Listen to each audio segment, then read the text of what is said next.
Hello and welcome to the show. I am here at the top of Mount Chiliad with some more cars to throw down the off-road course. We start with the new Banshee, the 900R, a car that has some very interesting modifications available to it. We've got the snowplow at the front, the almighty wing at the back, and some TVR exhausts to go with it as well. Quite why they go for that angle, not entirely sure, but they can spitfire. So, now this car, I put it up against the Army. It's a very good fun car to drive, actually. I really liked driving it. It's really good at manoeuvring in on road. Coming to the Chiliad course, though, well, the Banshee does have some problems. The first of all being the bushes. The bushes are really very, very mean to the car. The second you scrape them, or you even go slightly near them, it just stops it dead. Saw this a little bit in the versus the Army, but on Chiliad, yeah, that's quite a big problem. It was, though, on the whole, not too hard of a car to drive down here. I got very nearly the bottom on the second attempt, although tried to carry a little bit too much speed, and, well, fairly easy mistake to make down there. Thought we could get away with carrying that little bit more speed down that section, kind of threw the car off the side, and it didn't quite work. Back towards the top, you will see me taking quite a wide berth to avoid those really horrible bushes. Left it a little too late before getting on the brakes, rode up the rocks. It does tumble quite well, despite all of the sticky outy bits to get caught on stuff. The Banshee does go over pretty nice and easily. Not a good place to be running wide. Again, it was the back of the car, clipped one of the slow-mo bushes, just sort of lost all of the momentum, and then kind of very slowly plummeted over the edge of the jumps. I was again testing the limits of the car, seeing how fast you could take it, and well, that was too fast. That was that was far too fast for the Banshee, and sure enough, we go down the mountain. I also realised afterwards that I'd actually accidentally left the rollover mod on for these cars, so occasionally, if they were going very fast sideways across the grass, they'd flip over. But at that point, the run's already dead. Anyway, and again, the landing of the jump, just catching out the car, bouncing the front up, caused it to fail on the next one. Didn't really take too long though to get a good run from this vehicle. The bushes were a big problem for this. Really had to be very, very careful just about managing to get away on that. You had to give them a plenty wide enough berth because, yeah, the second you even just go slightly near them. Some cars you can get away with it a little bit more than others. This one here, just not a hope. You touch them and the run's pretty much done. The car's going to come to almost a complete standstill. The other thing, well, with all of the kind of the racing modifications on this car, it does kind of bang and crash its way along the floor. It's not really that suited, as you can perhaps imagine. Not really that suited for the off-road driving. It isn't oversteery though, despite the bumps. It'll chuck the car about, yes, but it doesn't actually get the big oversteery slides, which is always nice. Quite composed on the most part, even though it does get bounced around a little bit, but never really felt like it was terribly out of control as we come down towards the high-speed jump there. That time, getting the landing nice and smooth. This was a scary part of the track.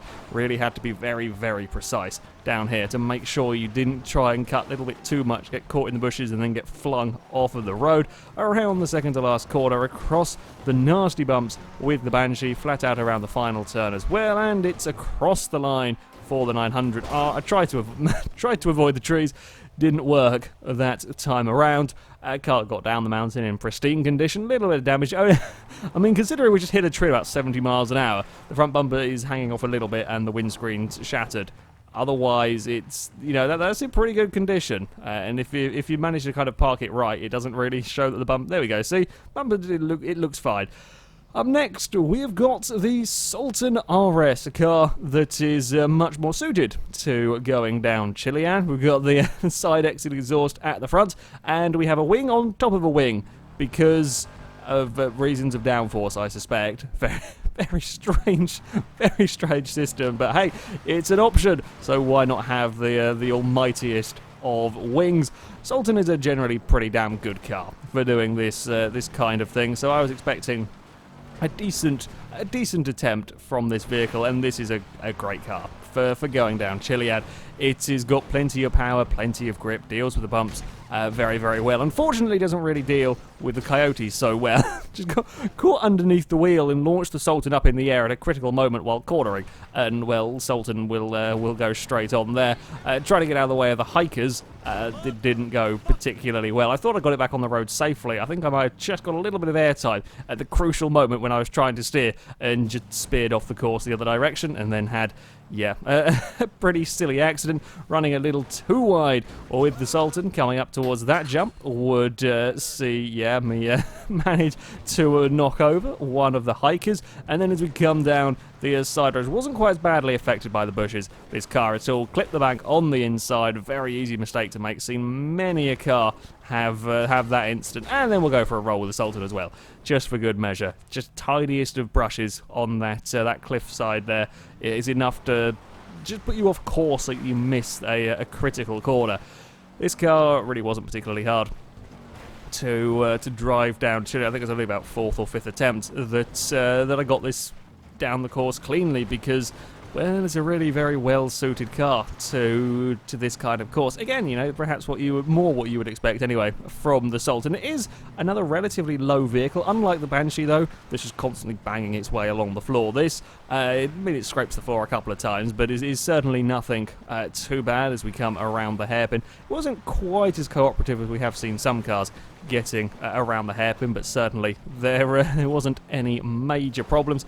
And the landings of the jumps, I don't think I had one, except for where I kind of messed up the approach to the jump. Didn't really have any problems at all. The car never bounced up on the landings. We never got carried away or had any issues. So you could take decent corner speed through here. Of course, it's not quite got the power of, you know, the fastest supercars and the likes of the Formula 1 car and so on that have gone down here. It's not quite going to be not got the acceleration, not got the speed that they can take through some of these corners, but it makes the most of what power it does. Has, again, kind of being aware that the bushes can throw you off course, but you can be braver with the Sultan, certainly braver than you could be with the Banshee. A little bit of a slide around the final corner. The Sultan is across and managed to dodge all of the trees and bring it to a halt relatively nice and controlled through all of that. Ran a little bit wide, slightly scared myself coming out that final corner running wide. Thought I was going to end up in some trouble, but we made it across anyway, sort of the narrow part of the jump.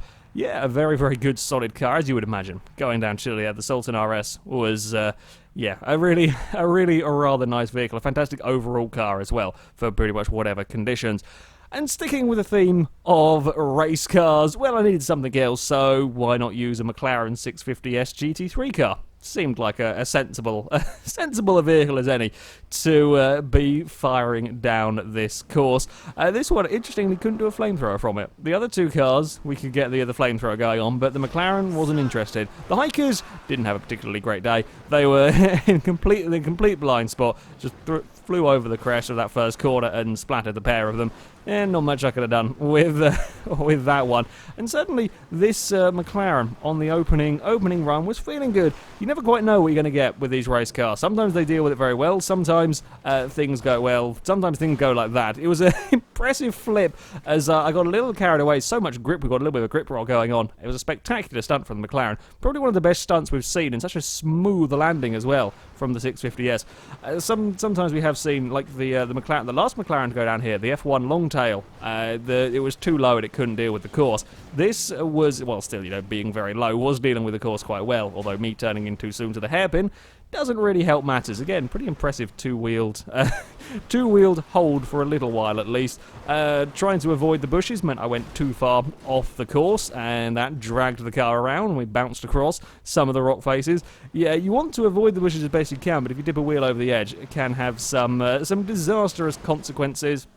Up towards the second to last corner with the McLaren, and just getting bounced around under braking. Couldn't quite stop it all in time, went through the bush, and that kind of lost a whole bunch of momentum. So next time out I was carefuler, coming up towards this corner, managed to get it stopped, got it turned, a little bit on two wheels, but that was fine. And then we kind of, I'm not quite sure, I've never had a car, I've never run over that part of the course before particularly. I just kind of started bouncing a little bit wide and was taking too much speed, found a mound of dirt, launched the McLaren and did a roll.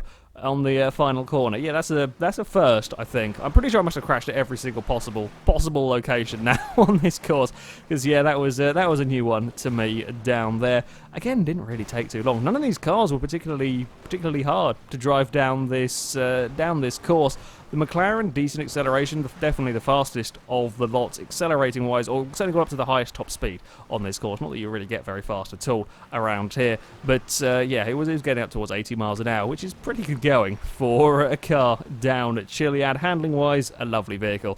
As I said, we have had race cars having issues with bouncing along the floor, as you would expect. You know, these things should not really be able to survive going down here. The F1 Longtail really couldn't. That had so many problems going down here, but the 650S was handling the bumps very, very well. Probably a damn sight better than a McLaren race car should, but there you go. Again, the jumps, they never really held too much fear with this car either. I mean, that's not the nicest of landings. It was a little bit awkward, but the 650, absolutely fine. There were no problems with it. Again, carrying some decent speed across the jump. Still got to be careful. No matter how good the car is, very likely to bounce back up into the air if you try and take that jump flat out. Got a little bit of twist going through the bushes, but again, you know, nothing too bad. With the McLaren around the second to last corner, across the big bumps, everything was still controlled flat out across the final turn and launch it towards the line. Not doing such a good job with these cars at missing the trees as the McLaren goes flying straight into one. Yeah, all of the cars were pretty easy to drive down here. All of these racing vehicles survived the various demands of Mount Chiliad really rather well. I mean, all of them got good brakes. And yeah, they were all very impressive cars to the times. And the Sultan goes into 20th place, a 124.1, a very respectable time. It's up there with the Osiris. It beats the Peugeot, that mighty Peugeot. That is a crazy car, that 508 GT. The McLaren is just a fraction, 0.2 of a second down on the Sultan RS. They're very similar vehicles. Them ones, it goes 22nd to 124.3. Amusingly, the 650S is beaten by the 508 GT. That Peugeot was so stupidly fast. The McLaren, though, does beat the other GT3 car that's gone down here. The Aston Martin is, again, we're talking just a few tenths of a second. You can see this. The table is, yeah, getting very crowded with vehicles. The Banshee quite a lot further down, a 128.4, puts it in 44th place. I think the ground clearance was an issue a little bit with the Banshee, and the bushes were a big issue as well. It has to be very, very careful to avoid them. Amusingly, that Banshee is, I think it's about 2 seconds down. I think it's a 126. It is the normal standard Banshee. So yeah, 2 seconds down for the highly modified one. Sure, I think it's the stuff getting caught on the bushes, or the having to avoid it, and just the lack of ground clearance was a little bit of the problem for the 900R. The other two cars, though, the Sultan, of course, you know, Sultan's always going to be quick going down here, and the McLaren did really well for a full-on race car. That was great fun to drive down the course. I think perhaps just lacking that little bit of traction that you got from the Sultan. Anyway, that is it for this video, guys. Thank you very much for watching, and until next time, goodbye.